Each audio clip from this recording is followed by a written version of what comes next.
GEMS is the grant management software made by grant writers for grant writers. Our tutorials help you stay organized so you never miss a deadline again. Hello, and welcome to a tutorial about our brand new Grants Explorer feature. I'm Rachel Waterman, CEO and founder of GEMS, and I'm super excited to share with you our newest feature, currently in beta, the Grants Explorer. Now, everybody has access to the Grants Explorer. It's in all subscriptions, including the free subscription, and you can access it here on your left toolbar. So anywhere that you are in your GEMS, all you have to do is click on Grants Explorer and it will open the feature for you. As I said, it is currently in beta. We are testing it throughout the month of November, and we will be asking for your feedback on it. A feedback form will be uploaded with a link right from this screen, so you can provide your feedback easily to us. We will be collecting that feedback throughout the month of November. We have reserved December to incorporate your feedback and suggestions, and the final version of the Grants Explorer will be launched on January 1st, 2026. When it is launched, there will be a limit of the number of searches that you can do based on which subscription plan you are on.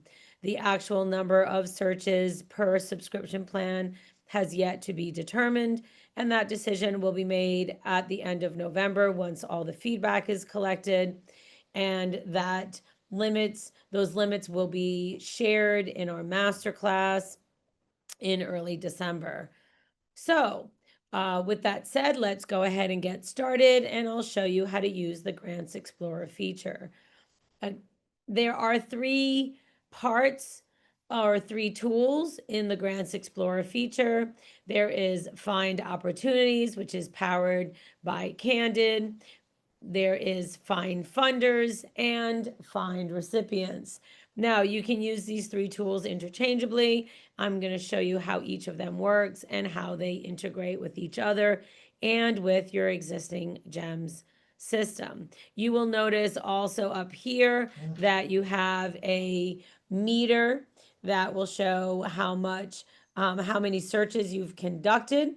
It does say 1,000 are included right now. It is essentially unlimited. If for some reason you are getting close to your 1,000 searches before the end of the month of November, or actually through to December, we will take a look at that. But essentially this meter is here so that you can be monitoring how much you use the feature, so that you can get a better idea of how much you will be using the feature in the future and which may be the subscription plan that's most appropriate to you. Okay, so let's get right into it. Let's start with our first tool, which is Find Opportunities. Again, this is powered by Candid. We established a partnership with Candid to bring to you their current RFP listings. We are the only grant management tool for grant seekers that does have a partnership established with Candid. So these RFPs can only be found either through a subscription with Candid or with a subscription to GEMS. So let's get right in. These are all going to be RFPs or requests for proposals with upcoming deadlines. So when you first open, you will not see any of the upcoming RFPs because you may want to filter for them first. If you don't want to filter and you just want to look through the whole list, you can hit the button search, but that will count as one of your searches. Okay, so what may be better is for you to take a moment and put in some filters that you want to search by to make sure that you're pulling up only things that would be of interest and of eligibility to you. So you may want to pull up just grants. And if you were to do that, it would filter that list down to 790. Although you can see I did use another one of my searches. So you can layer your searches. I can pick grants. I'm going to pick nonprofits. Now I'm going to go down to only things in the United States. And Then I'm going to pick which state. So let's go for North Carolina, and I'm going to hit search. So I now have 2 pages of available RFPs to look through. If I want to filter it down even further, I can. I can filter by cities in North Carolina or counties. I can also filter by giving areas.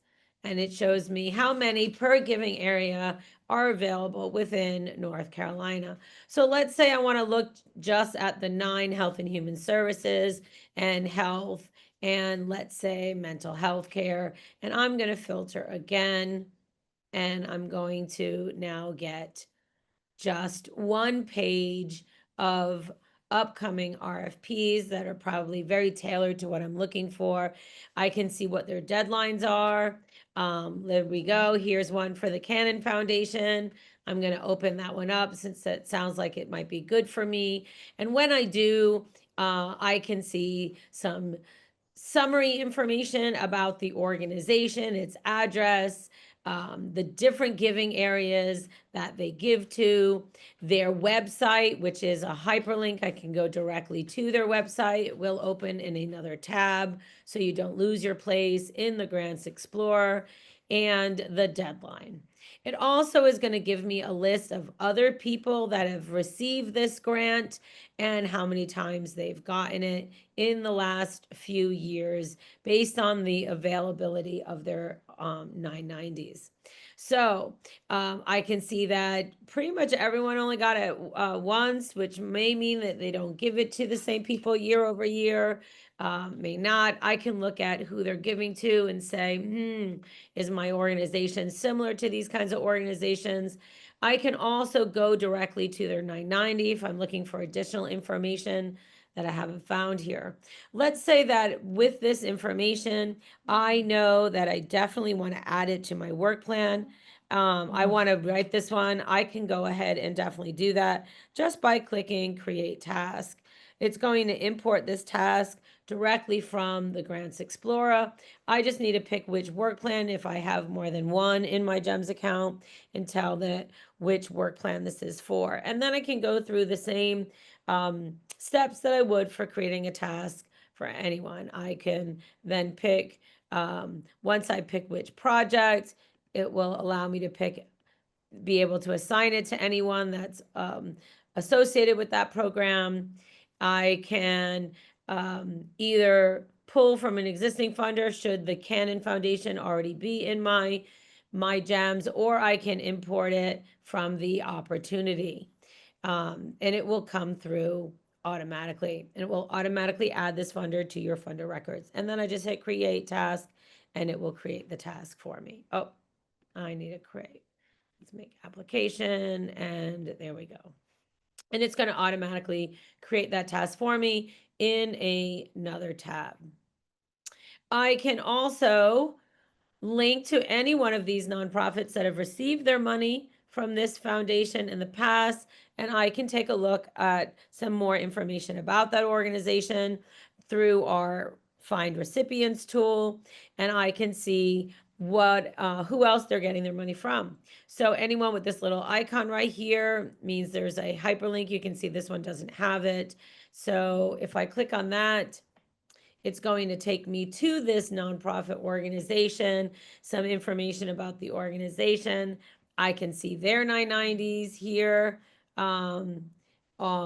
We may have as far back as 10 990s based on what was available through the IRS, the United States Internal Revenue Service, and I can see where else they're getting their money from. Again, if a funder has this little icon next to it, it means that we can hyperlink to that particular organization and see who else, or see the information about their giving programs.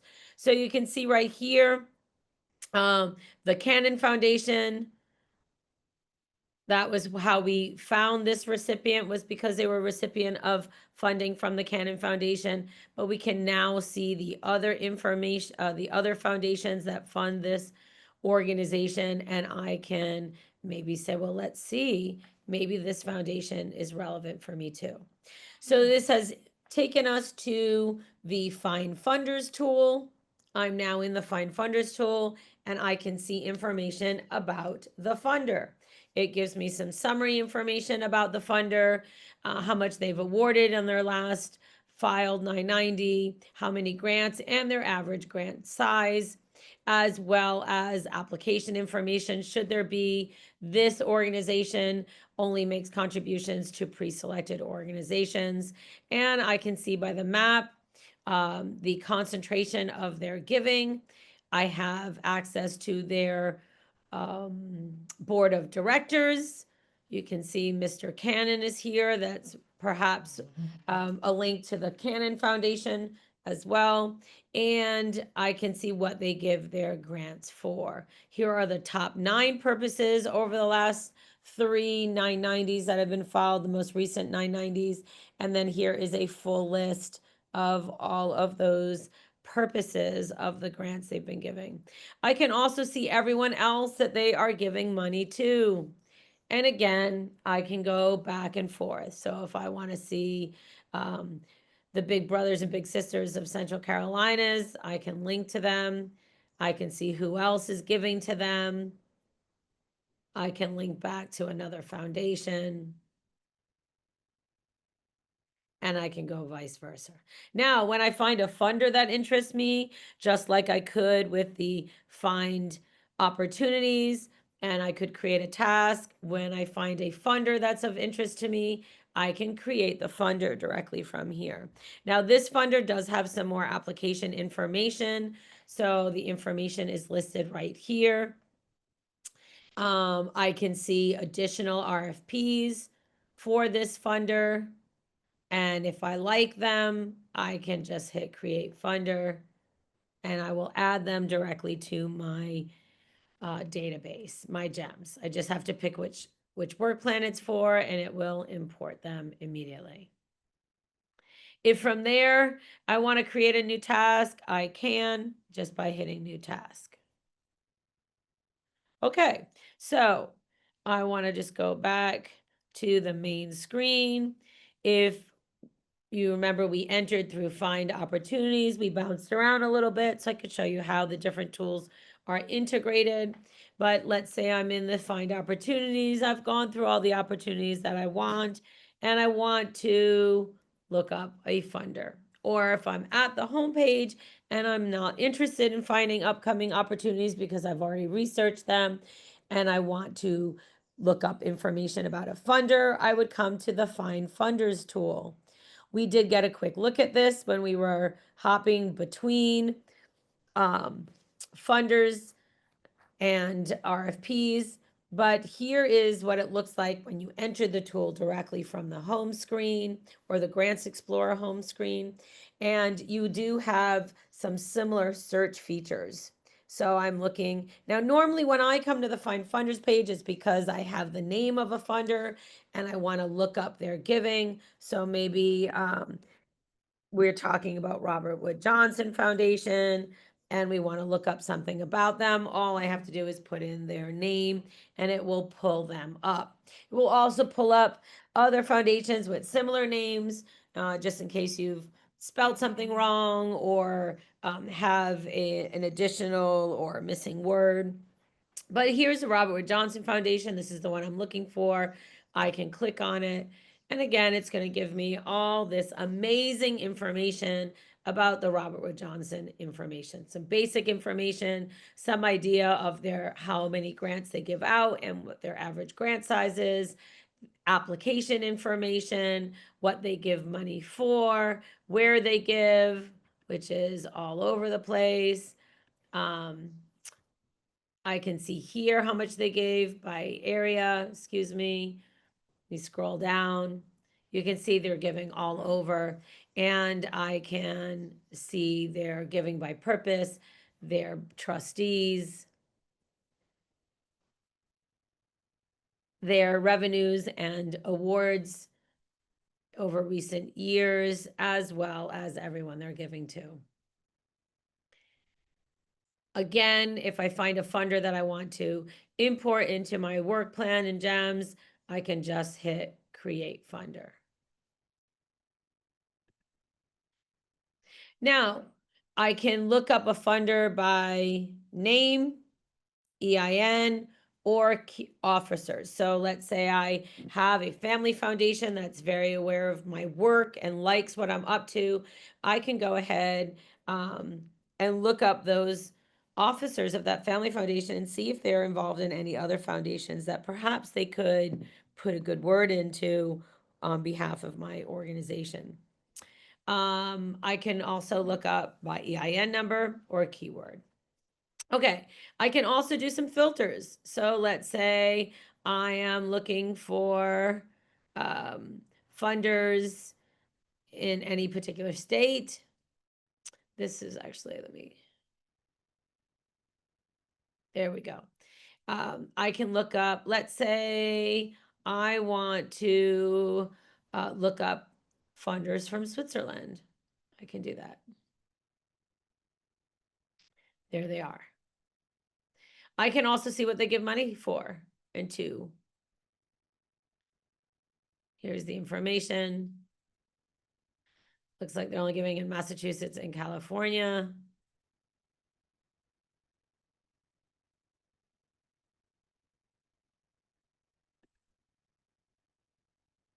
I can also look at, there's 140,000 foundations in the United States in here. I can look at, I can filter by state. We've got 14,000 in California. By city. Now, if I hit search here, it's going to filter out the cities for me as well. Now I can see by city. I can then look at all these different foundations and find what I'm looking for. So it's a very useful tool. Let's say I want to look at the Amgen. I can look at their 990s again for 10 years, have the application information. So you can find availability funds not just through Find Opportunities. Those are published requests for proposals with upcoming deadline dates, but you can also find grant opportunities through the Find Funders tool as well. Okay, and then the third tool in the Grants Explorer is Find Recipients. Again, we did already see this when we were bouncing back and forth between looking at foundations and opportunities and who had received their money. But if you want to just look up a nonprofit organization directly, maybe somebody else in your community who's serving a similar population as you, or an organization in another area that is doing similar work as you, and you want to see where do they get their money from, well, you can check that out now. So let's put, oh, we've got some searches already in here. I'm going to put in Boys and Girls Club. So let's see who's funding the Boys and Girls Club. Now there's lots of Boys and Girls Clubs, so it's going to pull them up for me. Maybe I want to pick up one that's close to me. Let's pull this one up. Here we go. Let's just get this one. Oh, that was a bad one to pick. Let's see. How about this one? There we go.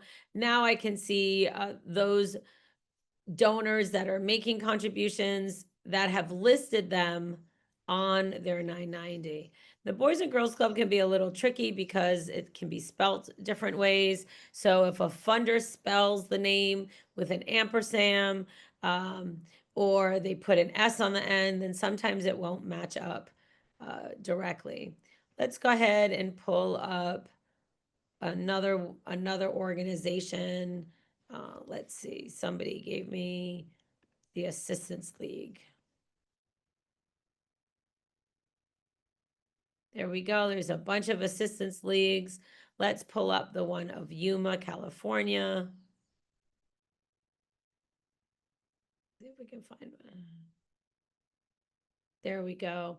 This National Assistance League of the Triangle area You have information about the organization, and you can see which foundations have funded them and how much they have received. Oh, Duke Energy. Let's go check out Duke Energy. And then I can go back to the funder information. And again, I can see their giving areas as well. And I can see everywhere they're giving their money. Look at that. Duke Energy from North Carolina actually gives all over the country. And I can see everyone that they've given to. So those are the three tools in the Grants Explorer. You really can use them interchangeably to access a richer level of information when looking for opportunities. Remember that to change the tool, you just hit change. And you can see that in this demo, I used 12 searches in showing you. Actually felt like a lot more than that. So sometimes when you bounce back and forth, you get some free search in there. But again, you have three tools within the Grants Explorer currently in beta. They are Find Opportunities. This is powered by our partnership with Candid. This will show you upcoming RFPs, requests for proposals with upcoming deadline dates. You have Find Funders. This explores funders based on their filed tax documents. And you have Find Recipients. This finds recipient organizations based on the information reported by funders on their tax documents. So that's the Grants Explorer. That's the overview. I hope this helps you use this new feature. Again, we are looking for your feedback. We will be incorporating that feedback in December, and the final version of the Grants Explorer will be released on January 1. Happy searching. I hope you find lots of great opportunities to further your mission. Thanks for watching. We hope you enjoyed this tutorial. Do you have a request for a video? Let us know your request in the comments down below. And don't forget to subscribe to our channel for more tips and software updates.